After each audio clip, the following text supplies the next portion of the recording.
I was sitting in my usual corner at a downtown Seattle coffee shop on a rainy Tuesday morning, laptop open, hoodie on, just another guy working remotely. 6 months earlier, I had sold my tech startup and decided to take some time off. Nobody knew about the money. I liked the anonymity. This place held memories, though. 3 years ago, I used to come here with Jessica, my ex-girlfriend. We would share a muffin and talk about our futures.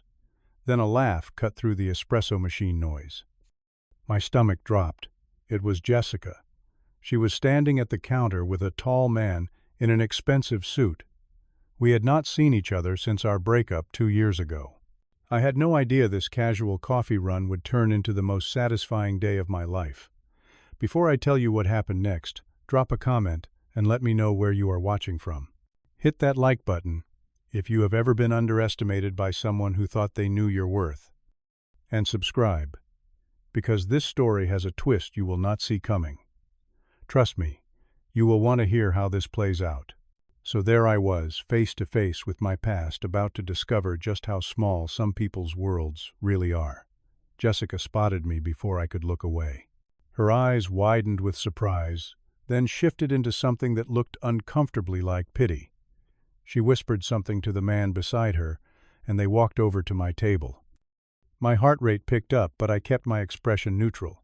"Pablo, oh my God, is that you?"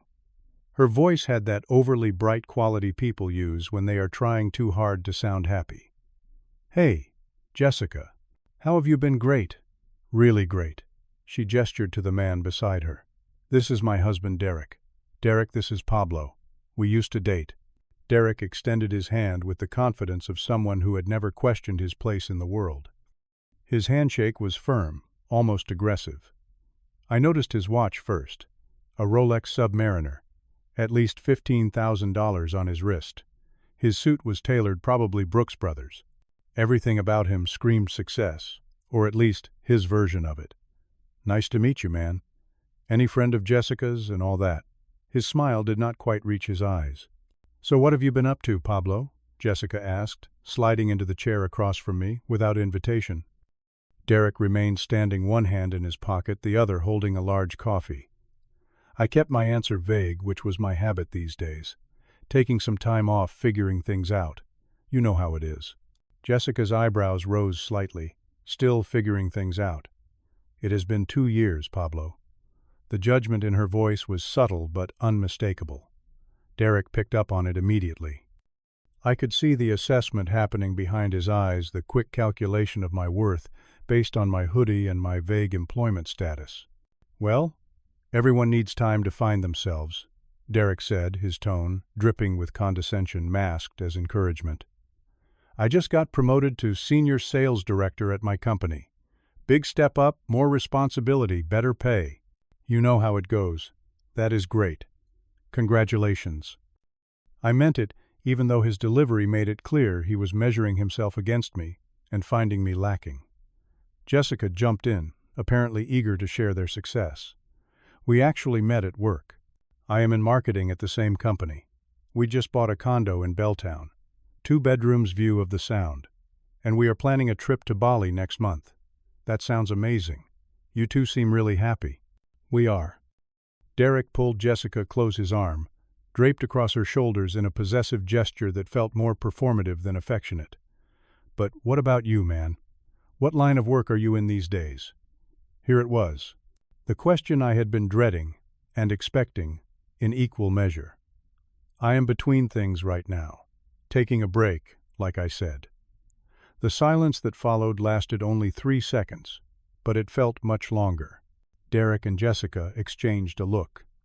It was the kind of look that communicated volumes, concern mixed with superiority, pity wrapped in judgment.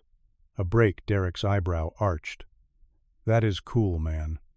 Everyone needs to decompress." "How long has this break been going on?" "About 6 months. Jessica leaned forward, her voice taking on that counselor tone that people use when they think they are being helpful but are actually being insulting. 6 months, Pablo. You really need to get back out there. The job market is competitive right now. The longer you wait, the harder it gets." I nodded, sipping my coffee, letting them talk. Derek apparently decided this was his moment to offer wisdom. You know what you should do, network. That is how I got where I am. Connections, man. Also, update your resume. Make it sharp.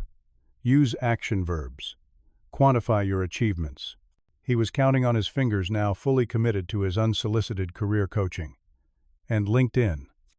You have got to optimize your LinkedIn profile. Recruiters live on that platform. I appreciate the advice. Actually, Derek continued, warming to his subject. I could maybe put in a word for you at our company. We are always looking for people. Entry-level positions, you know. But it is a foot in the door. You have got to start somewhere. The condescension was now so thick I could have cut it with a knife. Entry-level. Start somewhere. As if I were a college graduate looking for my first job. I was 32 years old. Jessica nodded enthusiastically. Derek's company is actually really prestigious. TechVantage Solutions. You might have heard of it. They do software solutions for businesses. Really solid operation. My heart skipped a beat. TechVantage Solutions. The name triggered something in my memory, but I could not immediately place it. I kept my expression neutral, curious. Oh yeah, what do you guys do there exactly? They explained in detail. Software solutions for mid-size businesses. 500 employees. Great benefits package. Modern office downtown. Derek had been there 3 years, worked his way up from junior sales rep to senior director. Jessica had joined 2 years ago in marketing. It is a solid company, Derek said, his chest puffing slightly. Really good, culture-smart people. I just bought my second BMW last month. 5 Series. Jessica drives the X3. Company success translates to personal success. You know what I mean? I nodded slowly, pieces clicking together in my mind. TechVantage Solutions. 6 months ago, my investment firm had completed a major acquisition. We bought a portfolio of 7 companies, all in the tech sector. I had not been hands-on with the daily operations of any of them. That was why I hired competent CEOs and management teams. But I distinctly remembered the name. TechVantage was one of them. I owned 49% controlling shares. I had not visited the office yet, had not met the staff beyond the executive team. I had been too busy enjoying my break, managing my other investments, traveling. But here was Derek bragging about his BMW and his senior director title at a company I owned.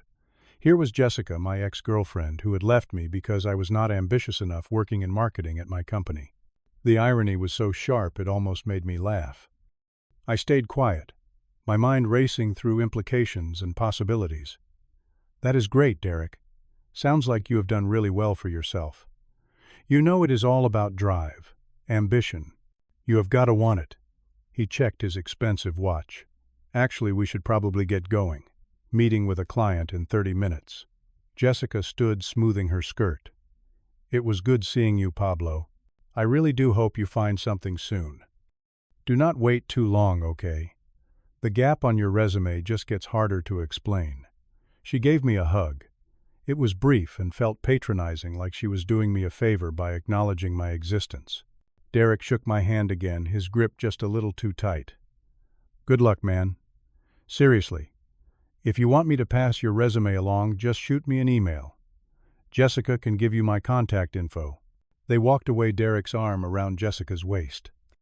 I watched them leave, noticed how Derek leaned down to whisper something in her ear. They both glanced back at me and smiled. Not friendly smiles, pitying smiles. I sat back down, staring at my laptop screen without seeing it. My coffee had gone cold. Rain continued to streak down the window, and in my head, a plan was beginning to form. I drove home to my place in Queen Anne, a neighborhood with a view of downtown Seattle and Puget Sound. My condo was modest by tech millionaire standards, but it was mine paid in full. I went straight to my home office, a clean space with 2 monitors and an organized desk. I opened my laptop and pulled up my investment portfolio. The interface was sleek, showing real-time valuations of all my holdings. I scrolled to the Acquisitions tab and clicked on the file marked TechVantage Solutions. There it was, acquired 8 months ago as part of a larger deal. I had paid $12 million for my stake, part of a $45 million total acquisition. The company had been profitable, growing steadily. I rarely interfered with operations. That was the point of hiring good people. But I had access to everything: financial records, employee directories, HR files, performance reviews. I clicked through to the employee database, searched for Derek Morrison. His profile popped up immediately. Senior Sales Director. Salary $95,000 annually, plus commission. I read through his file. His performance reviews were mixed. Some quarters strong, others mediocre. But what caught my attention were the notes from HR. 3 complaints filed against him in the past year. Aggressive behavior toward junior staff. Inappropriate comments to female colleagues. Pushing clients too hard, making promises the company could not keep. 2 written warnings already on file. I searched for Jessica next. Her last name was Harper now, not Chen like I remembered from when we dated. Jessica Harper, Marketing Manager. Salary $70,000. Her performance reviews were average. Nothing spectacular, nothing terrible. But there were notes here too. Multiple instances of extended lunch breaks. Using company resources for personal projects. A complaint about workplace gossip and favoritism. My jaw tightened as I read. These were not good employees. They were not even mediocre employees. They were problematic employees that any competent HR department should have been monitoring closely. I picked up my phone and called Sarah Martinez, the CEO I had appointed to run TechVantage. Sarah was sharp, experienced, and did not tolerate nonsense. I had poached her from a competitor specifically because of her reputation for running tight operations. She answered on the second ring. "Mr. Rivera, this is a pleasant surprise." "What can I do for you, Sarah?" "I need to ask you about 2 employees, Derek Morrison and Jessica Harper." There was a pause. I could almost hear her brain switching gears. Morrison and Harper. Okay. What specifically do you want to know? Everything. Start with Morrison. Sarah sighed, and I could hear papers rustling. Derek Morrison is a problem. I am just going to say it plainly. He is pushy with clients often, to the point of damaging relationships. He creates a hostile environment in the office. The sales team walks on eggshells around him. We have had 3 formal HR complaints this quarter alone. 2 from internal staff, 1 from a client who felt harassed by his aggressive follow-up tactics. Why is he still employed? I have been building a case. I wanted ironclad documentation before we terminated him. He has some friends on the old board from before you acquired us. They have been running interference, saying he brings in revenue, and we should overlook his personality issues. But the revenue does not justify the damage he causes. And Jessica Harper. She is part of his circle. They got married 6 months ago, actually right after you acquired us. Since then, there have been favoritism issues. She gets preferential treatment on assignments. They take long lunches together. There have been policy violations. What kind of violations? Using company time and resources for personal matters. Wedding planning on the clock. That sort of thing. Taking company equipment home without authorization. She is not as bad as Morrison, but she enables his behavior. The marketing team has complained about her several times. She gossips, creates cliques, undermines people she does not like. I lean back in my chair, processing this. Sarah, what if I told you I ran into them today? At a coffee shop. Seriously. She sounded intrigued. I explained the encounter. The condescension. The judgment Derek offering to help me get an entry-level job at the company I owned. Jessica's pitying looks and unsolicited career advice. When I finished, Sarah was quiet for a moment. Then she laughed. It was not a mean laugh, just genuine amusement at the absurdity. That sounds exactly like Morrison. Arrogant, condescending. Completely lacking self-awareness. Half the sales team cannot stand working with him. I want to come in, tomorrow, but I do not want anyone to know who I am yet. An incognito visit. Exactly. Introduce me as a consultant. Someone evaluating operational efficiency. I want to observe. I want to see with my own eyes how they behave when they think no one important is watching. I can arrange that. What name should I use? Pablo Torres. Close enough to my real name that I will respond to it different enough that they would not make the connection immediately. Consider it done. What time? 9 a.m. Full staff meeting to introduce me. Then I will shadow different departments throughout the day. This is going to be interesting, Sarah said. I could hear the smile in her voice. I will prep the department heads. They will cooperate fully. Thank you, Sarah. And Sarah. If Morrison and Harper are as bad as their files suggest, we will handle it properly. Documentation procedure. Everything by the book. Understood. See you tomorrow, Mr. Torres. I hung up and sat in my office as twilight settled over Seattle. The city lights began to flicker on, and I could see the Space Needle in the distance. I thought about Jessica, about the 18 months we had dated. She had left me because I was not ambitious enough, because I was not motivated, because she wanted someone who was going somewhere in life. The truth was, when we were together, I had been building my startup, working 18-hour days, coding until 3 a.m., then waking up at 7 for meetings, pitching investors, refining products, managing a small team. It was the hardest I had ever worked in my life. But because I was not wearing a suit, because I was not working in a corporate office, because I could not afford expensive dinners and weekend trips, she saw me as unmotivated. 2 months after she left, my company got acquired for $8 million. I never told her. I never told anyone outside of my immediate family and business partners. I liked my privacy. I liked not being seen as a walking bank account. Now she was married to Derek, working at a company I owned, and they had spent 20 minutes mocking me for being jobless and offering me entry-level employment advice. The irony was almost poetic. But I was not doing this for revenge. I needed to be clear with myself about that. If Derek and Jessica were good employees, if they were positive contributors to the company despite our history, I would leave them alone. I would walk away and never mention our connection. But if they were as bad as their HR files suggested, if they were creating a toxic environment and violating company policies, then they would face consequences. Not because they mocked me, but because they were not doing their jobs properly. Actions have consequences. That was a lesson I learned young. And tomorrow I would see what kind of employees they really were. The next morning I dressed in business casual. Charcoal slacks, a light blue button-down shirt, no tie. I looked professional, but approachable. I drove to the TechVantage building downtown, a modern high-rise with glass walls and an open lobby.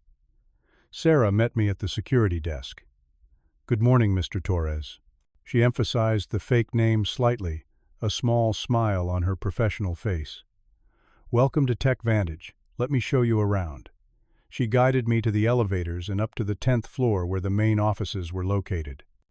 The space was open concept with collaborative work areas, glass-walled conference rooms, and individual offices around the perimeter for senior staff. It was bright, modern, and exactly the kind of space a growing tech company should have. At 9 a.m., Sarah gathered the team in the largest conference room.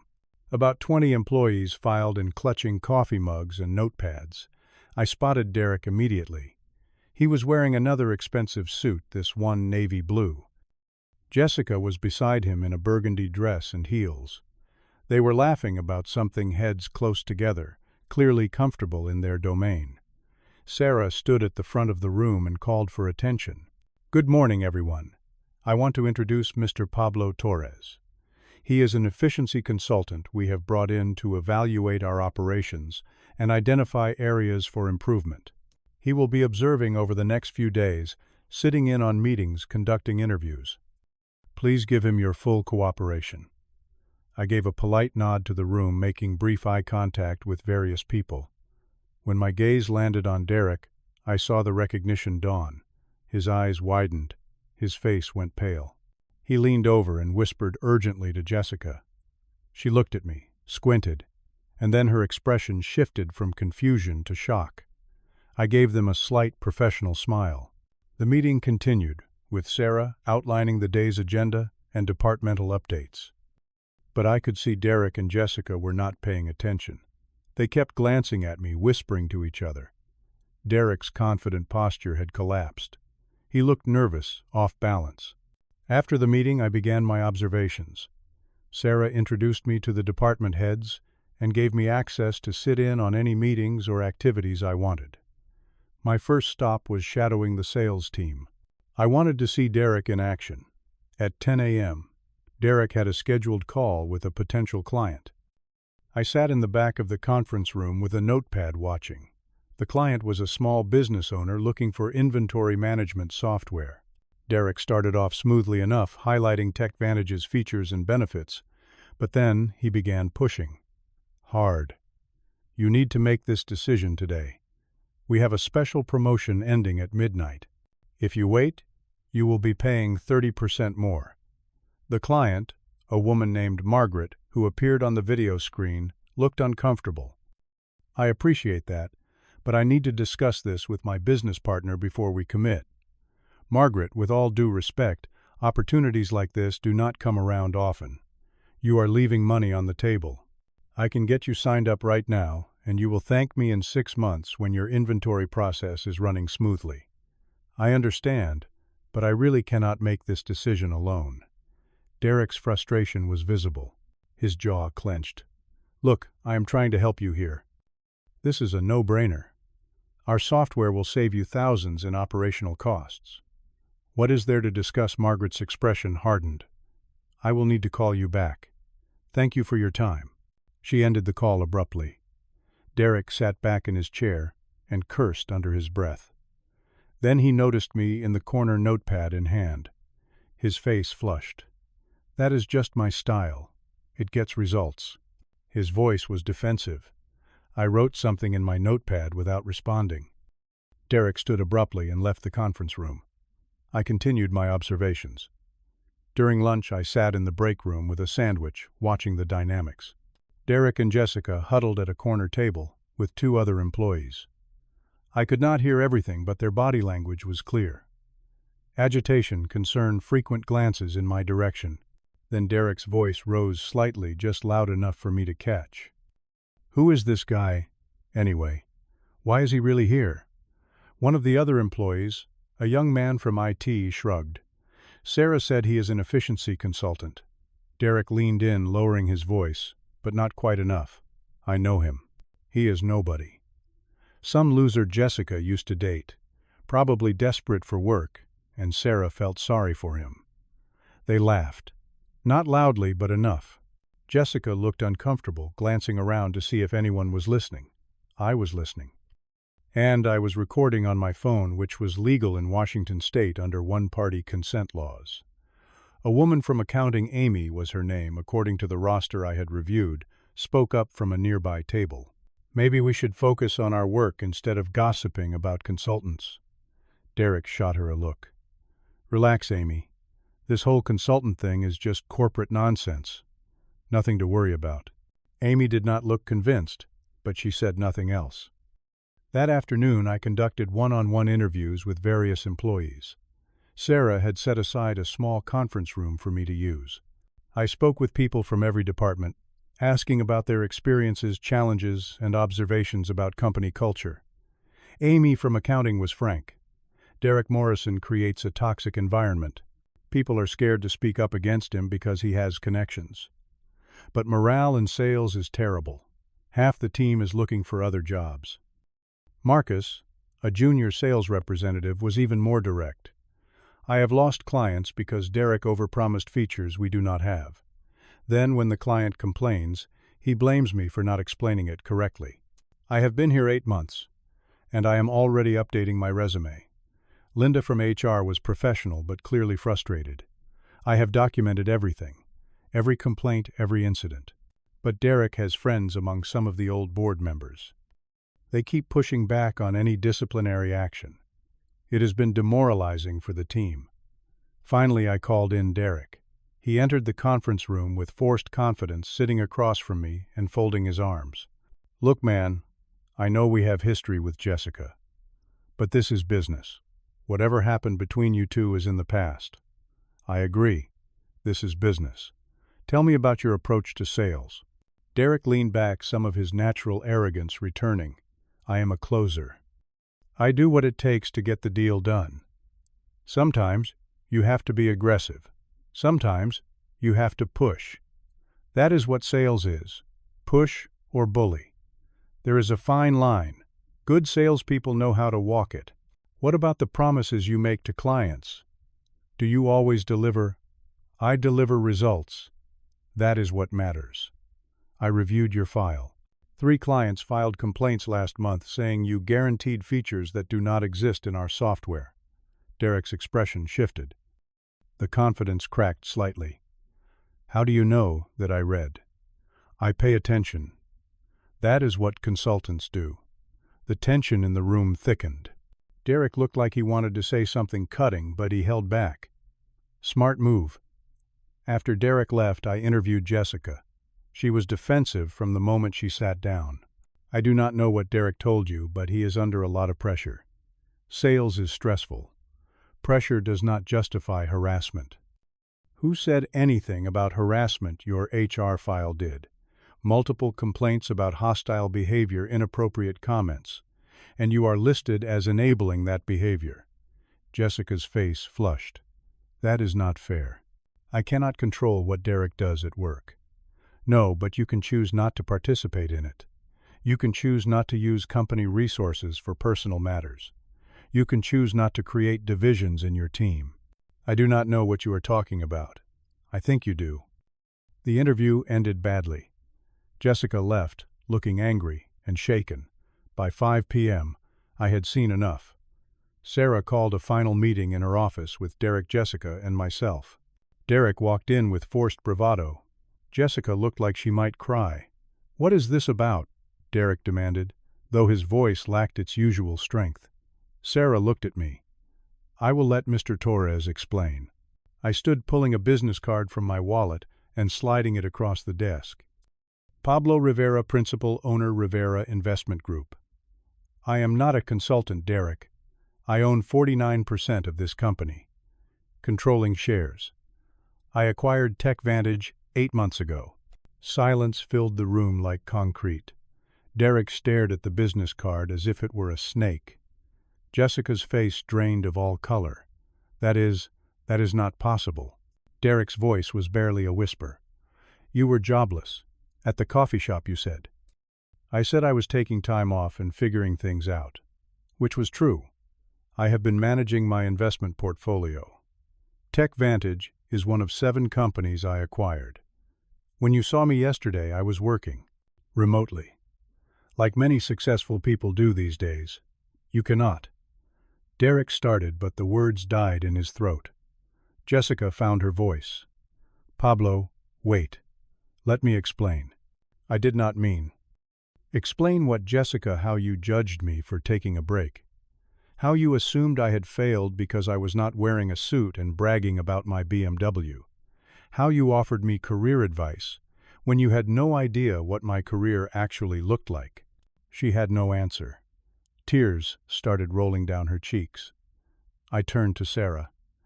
You have the documentation. She nodded and slid 2 folders across the desk. Termination papers, meticulously prepared. I addressed them both. I came here to observe. I wanted to see if the HR complaints were legitimate or exaggerated. I wanted to see what kind of employees you actually were. Derek, you violated company policy multiple times. Harassment of junior staff, aggressive behavior with clients, making promises the company cannot keep. You create a hostile work environment. Derek's face turned red. You are only doing this because of Jessica, because I have what you wanted. No. I am doing this because you are a bad employee who makes this company worse. If you were good at your job, if you treated people with respect, I would have walked away. Our personal history would not have mattered. But you are not good. You are toxic. I turned to Jessica. And you enabled it. You used company resources inappropriately. You participated in creating division in your department. You let your personal relationship affect your professional judgment. Sarah spoke up. Effective immediately, both of your positions are terminated. You have 1 hour to collect your personal items. Security will escort you from the building. Your final paychecks will be mailed within 3 business days per Washington state law. Derek exploded. You cannot do this. I will sue. This is personal vendetta, not legitimate termination. I remained calm. You are welcome to try. We have 8 months of documentation. HR complaints from multiple employees. Recorded conversations from today's observations showing you mocking a consultant and shirking work responsibilities. Client complaints on file. Everything was done legally and properly. You recorded us. Jessica's voice cracked. One-party consent state. Washington allows recording with the permission of just one party to the conversation. I was that party. Everything was legal. Security appeared at the door. 2 professional men in suits, polite but firm. Derek looked like he wanted to say more, maybe even throw a punch. But he was not that stupid. His face was red with rage and humiliation. Jessica was crying openly now, mascara running down her face. They were escorted out. I watched from the conference room window as they walked through the office past their former colleagues. Some people looked sympathetic. Others looked relieved. Amy from accounting gave me a slight nod as they passed. Sarah stood beside me. That was intense. It needed to happen. How quickly can you start the search for replacements? I already have candidates in mind. Good people who were passed over before because Derek blocked them. This might actually improve morale significantly. Keep me posted. And Sarah, thank you for building such thorough documentation. It made this clean. Just doing my job. I left the office that evening feeling a strange mix of emotions. Satisfaction, certainly. Justice had been served. But also a kind of sadness. Not for Derek and Jessica specifically, but for what they represented. The waste of potential. The choice to take shortcuts and treat people poorly, the belief that confidence could substitute for competence. 2 weeks later, I returned to the same coffee shop. It was another rainy morning in Seattle, which was not unusual. I ordered my regular coffee and found a table by the window. My laptop was open, but I was not really working, just thinking. The story had spread through their social circle, apparently. I had gotten texts from mutual friends, people I had not heard from in years. Some called me ruthless. Others said Derek and Jessica got what they deserved. A few accused me of abusing my power for personal revenge. I had thought about that accusation a lot. Was it revenge? In my honest moments, I admitted there was an element of satisfaction in proving them wrong, in showing them they had misjudged me completely. But the core truth remained. I did not fire them because they mocked me at a coffee shop. I fired them because they were terrible employees who created a toxic workplace and violated company policies repeatedly. The mockery just opened my eyes to what I had been ignoring. It motivated me to look closer at a company I owned but had not been actively managing. And what I found there had nothing to do with our personal history and everything to do with professional conduct. If Derek had been an excellent salesperson who treated people with respect, if Jessica had been a stellar marketing manager who lifted her team up, I would have swallowed my pride and walked away. Our past would have stayed in the past. But they were not those things. They were documented problems that needed to be addressed. I thought about success and what it really meant. Jessica had left me because she wanted someone ambitious, someone successful, someone going places. But her definition of success was narrow. It was suits and titles and BMWs. She could not see past the surface to recognize actual ambition when it was right in front of her. Real success is not about proving people wrong. It is about doing the right thing even when no one important is watching. It is about building something meaningful, treating people well, having integrity when it would be easier to take shortcuts. I could have revealed who I was at the coffee shop. I could have embarrassed Derek and Jessica publicly right there in front of everyone. But that was not who I am. Instead, I investigated. I verified. I acted on evidence and documentation, not on emotion or wounded pride. People will always judge you based on appearances and assumptions. That is human nature. What matters is who you are when those judgments do not match reality. Do you prove them wrong for the satisfaction of it, or do you simply live your truth and let the results speak for themselves? I was not angry anymore. That surprised me. Somewhere in the past 2 weeks, the anger had evaporated, leaving behind something cleaner: freedom. I was free from needing to prove anything to people who never believed in me in the first place. Free from caring what Jessica thought of my choices. Free from the need for external validation. Jessica had wanted someone ambitious. She got Derek, who had ambition without character. He was willing to bully and manipulate his way to sales numbers, to make promises he could not keep, to step on people below him. That was his version of ambition. My version was quieter, building companies that treated employees well, making investments that created jobs and opportunity, taking time to rest and recharge instead of burning out in pursuit of status symbols. Living below my means, despite having the money to live lavishly, valuing substance over appearance. I closed my laptop, finished my coffee, and looked out at the rain. Seattle was beautiful in its way, even when it was gray and wet, maybe especially then. A young woman approached my table. The coffee shop was crowded, every seat taken. "Excuse me, is this chair free?" "Sure, please." I gestured to the empty seat across from me. She sat down with her laptop and a complicated-looking latte. Within minutes, she was deep in concentration, working on what looked like a startup pitch deck. I recognized the format from my own past. "Working on something interesting?" I asked. She looked up slightly, startled, then smiled. Pitching my company to investors next week." Terrified, honestly. "What is your company?" she explained. It was a sustainability app, helping consumers make environmentally conscious shopping choices. Smart concept. Good execution from what I could see on her screen. "That sounds promising. Have you practiced your pitch?" "About 100 times. But it still feels rough." We talked for the next 30 minutes. I offered genuine advice, shared some lessons from my own fundraising experience without mentioning the outcome. I encouraged her, pointed out strengths in her approach, suggested areas to tighten up. She took notes, asked good questions, and thanked me profusely when she had to leave for another meeting. "You really think it has potential?" she asked as she packed up. "I do. Keep at it." The first fundraising round is always the hardest. She left with a smile, more confident than when she had arrived. I watched her go and realized something important. This is what mattered. Not revenge or vindication or proving people wrong. Just human connection. Helping someone when you can. Being kind when you have the choice. As I stood to leave, I took one last look around the coffee shop. This place had been the site of so many memories. Dates with Jessica where we planned futures that never happened. The confrontation 2 weeks ago that changed everything. And now this small moment of connection with a stranger. Life was strange that way.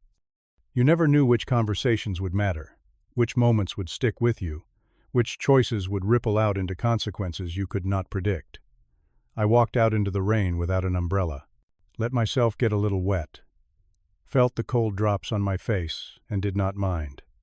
I was moving forward, not running from my past or chasing vindication or trying to prove anything to anyone, just moving forward, free and at peace. Finally, at peace. Have you ever been in a situation where someone completely underestimated you? Drop a comment and share your story. I would love to hear how you handled it.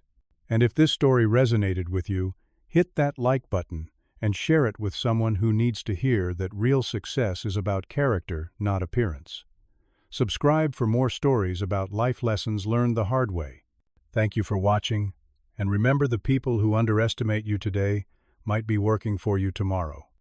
Stay true to yourself, treat people well, and let your actions speak louder than their assumptions. Take care, and I will see you in the next one.